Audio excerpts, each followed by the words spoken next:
My name is Anna Maria Barlev, but it wasn't always.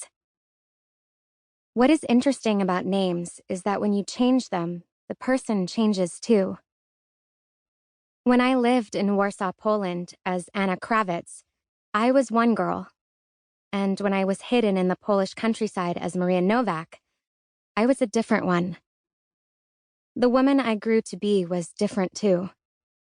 There is some destiny in a name, though of course not every Daisy is cheerful, and not every Bella is beautiful.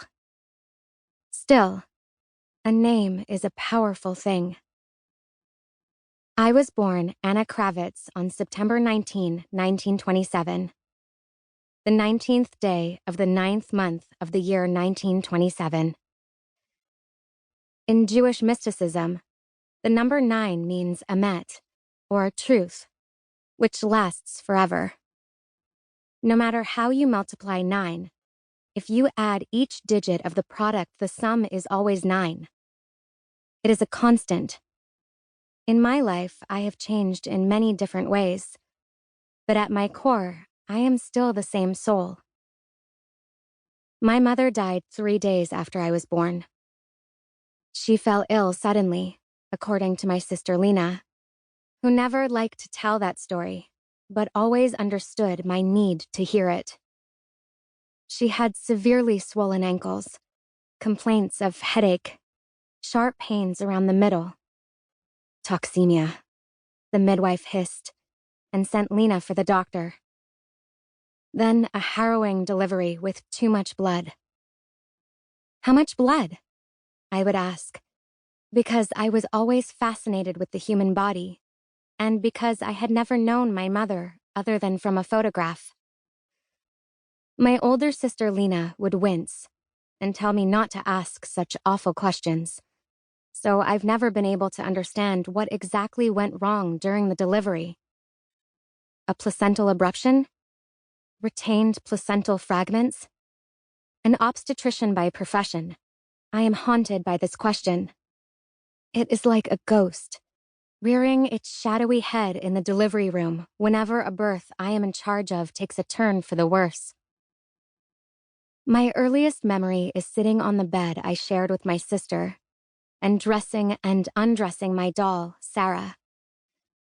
After her school, Lina would take in mending, and when she had time and scraps of fabric, she would fashion dresses for Sarah. My mother had been a dressmaker, and the hole her death left in our lives was felt in every way. "Why are you sewing that?" I scowled at the worn undergarments Lina mended. I thought she was a grown-up then. She wore her hair pinned and her skirts long, but she was only 14. Old enough to quit school entirely and take up dressmaking full-time. But our father insisted she stay in school, even though we could certainly have used the extra money. "Your mother wanted an education for you girls," he said, his pipe hanging out of the corner of his mouth. "Girls, boys, it didn't matter to her. It was something we both agreed on. There is nothing in life to replace learning." I knew Lina was relieved, because she didn't really want to leave school. Lina loved to read, spending snippets of stolen time in our father's bookshop. She dreamed of one day writing books herself, but didn't think it would be possible given all her responsibilities. It was Lina who kept the house clean and made our supper. It was Lina who lit the Sabbath candles on Friday night and blessed the challah she kneaded and braided the day before. Lina took in the mending so there was money for essentials when sales were slow at our father's bookshop. "Whose underthings are those anyway?" I recall asking, wrinkling my nose in distaste as Lina painstakingly mended a tear. "Why are they so big?"